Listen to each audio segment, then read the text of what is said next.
But we did see something interesting last night too, that 3-guard lineup. And when you were talking about Jaden Ivey before he was drafted, what was it, 2 years ago, I remember commenting because people were like, why would we go with another guard if we land in the top 5? Yeah. And I said, well, you could honestly play all 3 of them together. They're all 6'4" or bigger. So you have a 6'5" guard in Killian, you have a 6'6", 6'7" perimeter player guard in Cade Cunningham, and then a 6'4" athletic freak in Jaden Ivey. It's enough size through the 1 through 3. But what were your thoughts on the 3-guard lineup? Because they were actually pretty good. So actually, before you answer that, I'll just share some stats. In 44 minutes together, their offensive rating, the 3 guards, Killian, Jaden Ivey, and Cade Cunningham, offense rating is 112.9, defense rating is 94.7 with a net rating of 19.2. So pretty good, small sample size. But again, what are your thoughts on the 3-guard lineup? So I know a lot of people on Twitter last night were talking about the 3-guard lineups. And when I was at the game last night and I saw the starting lineup, the first thing that popped in my head was like, wow, we have no freaking small forwards on this team. I think it was more of the fact that this team doesn't have a dependent small forward right now that can be productive. Your boy Isaiah Livers, he has games where, he's playing great. And he's got games last night where he played 14 minutes and he didn't score. He struggled a little bit. Yeah. I think it says more about the team's position at the small forward than anything else. The fact that you have to play Cade Cunningham, Killian Hayes, and Jaden Ivey as your point guard, shooting guard, and small forward has more to do with your small forward depth than those 3 playing. I do like them all playing together, though. To your point, yeah, you can play all 3 together because they're all different types of guards. If you want to categorize Cade as a small forward, I'll let you guys do that. But he plays the point guard position. I think they all bring something different. Like Cade is very, slow, can get to his spot, get to the mid range, hit a 3, find his teammates. Killian's more of that pass first point guard to set up the teammates. And, Jaden Ivey is just a blur in transition, really good cutter, an improved 3-point shooter. But like I said, I think it was more of not having a consistent small forward that Monty can trust right now rather than I'm going to change the lineup and put 3 guards in. That's just the way I saw it. Maybe people saw it differently. I don't know. At first I was not I always thought Cade was like you, just a point guard. I think of him more as like a point forward where I liked him doing some off-ball action too. I'm not going to lie. They were they were putting him all over the place, and you really saw his range and just I felt like you kind of saw the whole complete offensive package from him last night.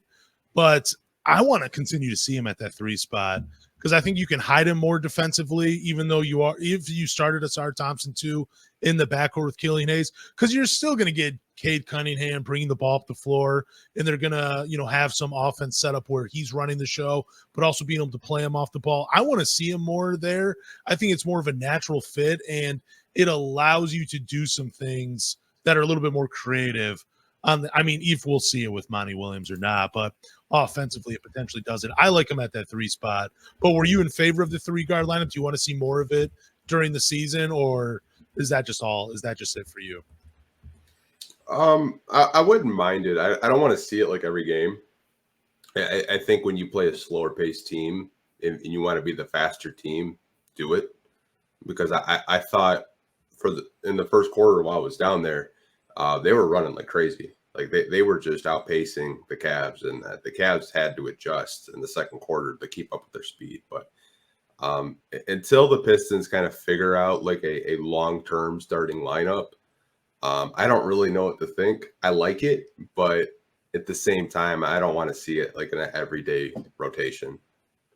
Man, I'm in favor of it. I really am. Like whether it's Monte Morris starting in Killian Hayes' spot, or they bring back Asar and they have him playing the perimeter too. I like seeing 3 guards out there that can drive, kick, create a little bit. I think you get that more with Jaden Ivey and Killian Hayes versus Asar Thompson, because Asar Thompson definitely is making that role for himself as a defensive stopper because the offensive game just isn't there.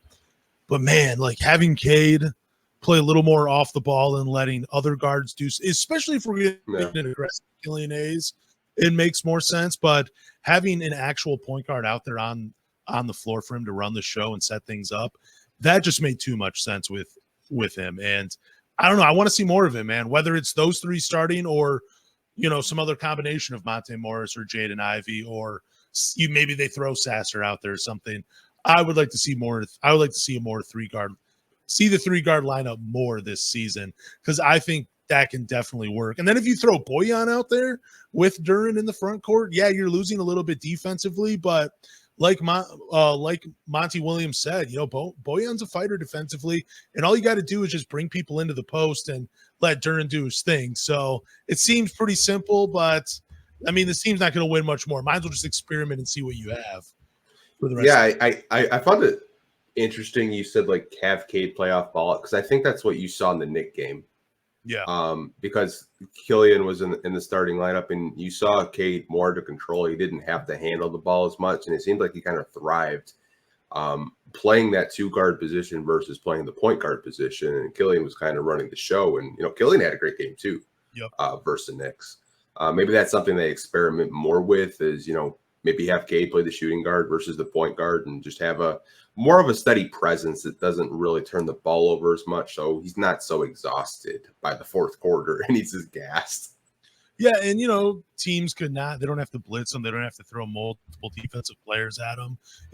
I think also having him play off the ball, you could use him somewhat as like a decoy, so it opens things up for other players. But against the Knicks, man, he had 31 points, 8 assists, 2 rebounds, 2 steals, but he shot 12 for 20 from the field for 60%. And 4 for 9 from the 3-point line. Also shot 75% from the free throw line, which is really low, especially in his last 5 games where he hasn't missed a free throw other than against the Knicks. That's crazy.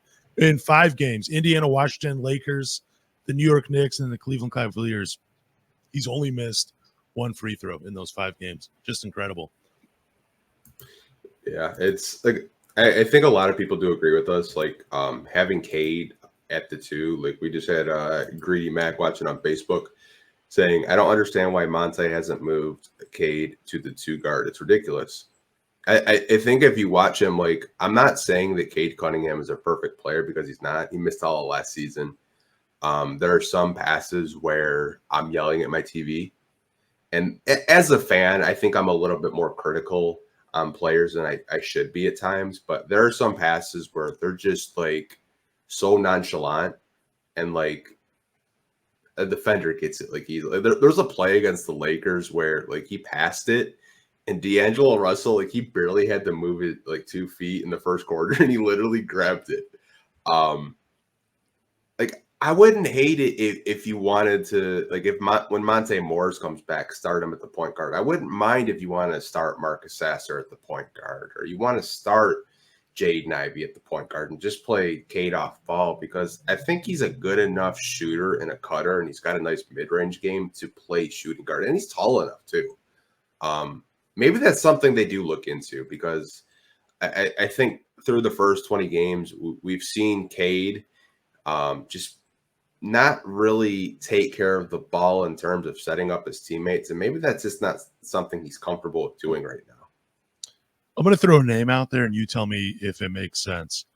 Cade Cunningham, if he played like Joe Johnson, would that disappoint you? Pistons Joe Johnson? No, come on. Pistons legend Joe Johnson. I would say if he plays like Atlanta Hawks Joe Johnson, like prime ISO Joe. Yeah. I know. See, like, this is a lot of debate right now in Pistons Facebook groups, because they're not sure, and I don't want to get into this discourse too much, but they're not sure if Cade's going to be like a MVP type player, if he's just going to be a perennial all-star type player. Is he closer to a Brandon Ingram and a Chris Middleton than he is a Luka Doncic? I don't know. I really don't. I think for me to judge him, I want to see him for the rest of this season, and maybe I could have an answer. But like, if he turns into Joe Johnson, like Atlanta Hawks Joe Johnson, I think some Pistons fans would be really upset, because he was the first overall pick. And Yeah. that's no slight at Joe Johnson. Joe Johnson was a hell of a basketball player. See, I've always hated the Luka Doncic comparisons for Cade Cunningham. I get it. There are some similarities where they're both bigger jumbo guards, but I just he doesn't play like Luka. I mean, there are some similarities, and I know with like Team USA, you could kind of put him in the role, but he was playing with a bunch of future All-Stars too, with that team. So they're going to make him look great, but I also don't want to see Cade in that like heliocentric offense where everything is ran through him. Like some of it's fine, but I'm okay. I've always compared him to like a Paul Pierce type, a bigger forward, a little bit slower, not the most athletic, can play make a little bit, but really thrived when he was playing next to a solid point guard like a Rajon Rondo. And I don't know. That's just kind of what I'm seeing from Cade Cunningham, but I would not be disappointed if he had a similar career. I mean, I think he'll have a better career than Joe Johnson, which again, no slight at him. He was a 7-time All-Star, but I see more Joe Johnson, Paul Pierce in Cade's game than I do Luka Doncic. I guess I'll leave it. Yeah. That's what Wes Weaver Jr. said. He said Cade plays like Paul Pierce. Yep. Paul Pierce was a hell of a player too. Hall of Famer. Yeah. I mean, I love his podcast with Kevin Garnett.